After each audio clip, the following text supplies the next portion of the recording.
Kabut pagi di pegunungan tengah Papua belum sepenuhnya terangkat ketika kabar mengejutkan masuk ke pos komando. Rumah sakit umum daerah di Kabupaten Anduga baru saja diserang kelompok kriminal bersenjata. Serangan itu terjadi saat tenaga medis sedang bertugas, membuat warga sipil ketakutan dan memicu kemarahan aparat keamanan yang melihat bahwa kelompok kriminal bersenjata sudah menabrak batas kemanusiaan. Informasi awal menunjukkan bahwa serangan dilakukan secara terencana. Kelompok kriminal bersenjata memanfaatkan malam yang gelap dan jalur-jalur tersembunyi yang hanya mereka kenal. Tembakan beruntun mengejutkan pasien dan tenaga kesehatan yang sedang bekerja. Banyak yang melarikan diri ke ruang penyimpanan obat dan ruang rawat yang terkunci karena takut menjadi sasaran. Kabar itu langsung diteruskan ke markas besar Tentara Nasional Indonesia. Dalam hitungan menit, Satuan Elite Komando Pasukan Khusus berada pada status siaga penuh. Komandan Komando Pasukan Khusus menyampaikan bahwa tindakan tersebut adalah titik batas yang tidak bisa lagi ditoleransi. Operasi penindakan harus dilakukan, dan prioritas pertama adalah mengamankan masyarakat Anduga. Komando Pasukan Khusus kemudian menerjunkan satu tim terbaik dari Grup 2. Mereka terbang dari Timika menggunakan helikopter menuju sebuah titik pendaratan rahasia yang sudah disiapkan. Meski cuaca buruk, tim ini tetap berangkat karena setiap menit berarti bagi keamanan warga. Setibanya di lokasi pendaratan tersembunyi, tim Komando Pasukan Khusus langsung bergerak mengikuti jejak yang diduga jalur pelarian kelompok kriminal bersenjata. Sepanjang jalur hutan, terlihat barang-barang tercecer seperti amunisi, perbekalan, dan peralatan medis yang diduga dijarah dari rumah sakit. Dengan formasi tempur hutan, tim bergerak tanpa suara. Teknik pengintaian jarak dekat mereka lakukan untuk menjaga elemen kejutan. Dari titik awal, mereka meluncurkan drone taktis untuk memetakan medan dan kondisi area sekitar secara langsung, memastikan tidak ada jebakan atau posisi musuh yang tersembunyi. Drone itu menangkap sinyal panas di balik tebing. Lokasi itu ternyata markas kelompok kriminal bersenjata. Aktivitas di dalamnya menggambarkan suasana perayaan setelah mereka menyerang rumah sakit. Dari komunikasi yang disadap, diketahui bahwa para pelaku tengah merasa percaya diri bahwa mereka tidak akan ditemukan. Menanggapi temuan tersebut, Komandan Lapangan Komando Pasukan Khusus memerintahkan strategi infiltrasi senyap. Tidak boleh ada suara yang menarik perhatian.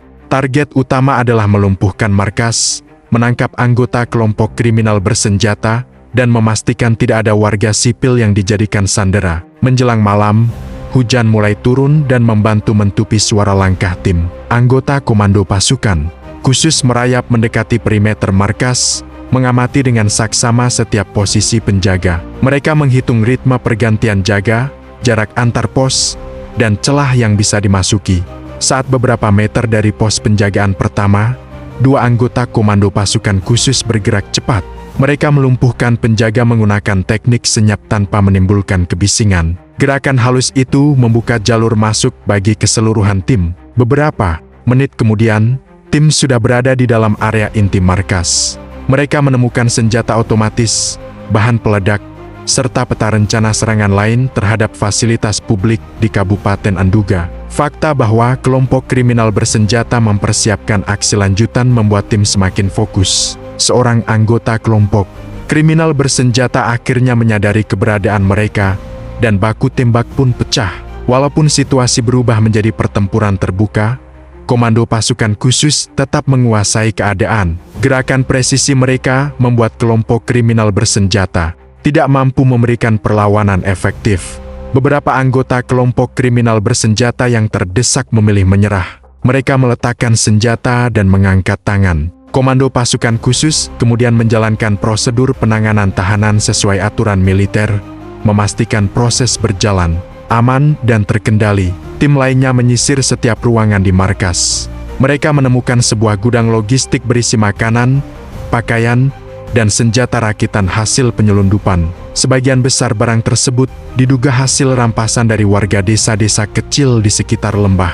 Setelah memastikan area aman, Komandan Lapangan memerintahkan penghancuran fasilitas-fasilitas yang menjadi aset vital kelompok kriminal bersenjata. Dengan bahan peledak berdaya ledak rendah, mereka menghancurkan bunker, pos komando, dan gudang amunisi agar tidak bisa dipakai kembali.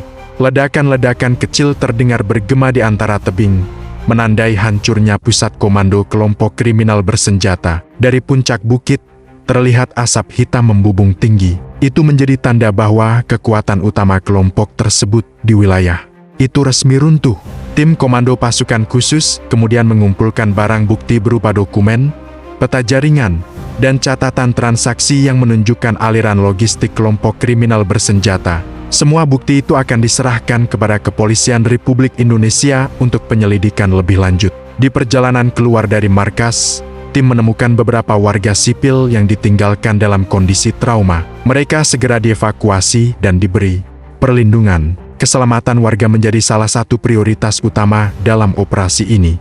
Ketika helikopter datang menjemput, para prajurit naik dengan tetap waspada. Meskipun operasi telah berhasil, ancaman di wilayah Papua masih terus ada. Mereka sadar bahwa tugas menjaga keamanan rakyat belum selesai. Kabar keberhasilan komando pasukan khusus tersebar cepat ke seluruh masyarakat. Warga Anduga menyampaikan rasa syukur karena sumber teror telah ditumpas. Operasi ini menjadi pesan jelas bahwa negara tidak akan tinggal diam ketika keselamatan masyarakat diserang. Di balik kesuksesan ini, komando pasukan khusus tetap menegaskan bahwa mereka akan terus berada di garis depan menjaga keutuhan wilayah Indonesia. Operasi di Anduga menjadi bukti bahwa setiap ancaman akan dibalas dengan tindakan tegas, terukur, dan profesional.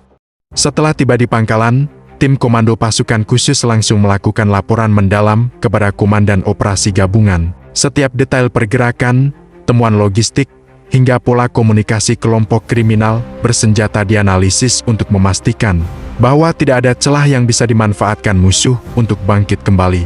Laporan intelijen yang dikumpulkan tim lapangan itu kemudian dikombinasikan dengan data satelit dan pemantauan udara, membentuk gambaran besar tentang jaringan kelompok kriminal bersenjata di wilayah Pegunungan Anduga. Sementara itu, pasukan tambahan dari Tentara Nasional Indonesia dan Kepolisian Republik Indonesia bergerak memperkuat titik-titik rawan yang selama ini menjadi jalur keluar masuk kelompok kriminal bersenjata. Mereka mendirikan pos pengamanan sementara, melakukan patroli teratur, dan berkoordinasi dengan tokoh masyarakat untuk memastikan bahwa masyarakat setempat merasa aman. Kehadiran aparat secara masif memberi sinyal bahwa negara sepenuhnya hadir dan tidak akan memberi ruang sedikit pun bagi kelompok kriminal bersenjata untuk kembali mengancam warga. Di sisi lain, pemerintah daerah bersama lembaga kemanusiaan mulai menyiapkan pemulihan rumah sakit yang rusak akibat serangan. Tenaga medis tambahan dikirim, logistik kesehatan diperbanyak, dan fasilitas yang hancur mulai diperbaiki satu persatu. Masyarakat Anduga memberikan apresiasi mendalam kepada komando pasukan khusus dan seluruh aparat yang terlibat. Karena tindakan cepat dan tegas mereka mengakhiri ancaman yang selama ini membayangi kehidupan sehari-hari. Operasi ini menjadi bukti bahwa ketika keselamatan rakyat terancam, negara akan bergerak tanpa ragu.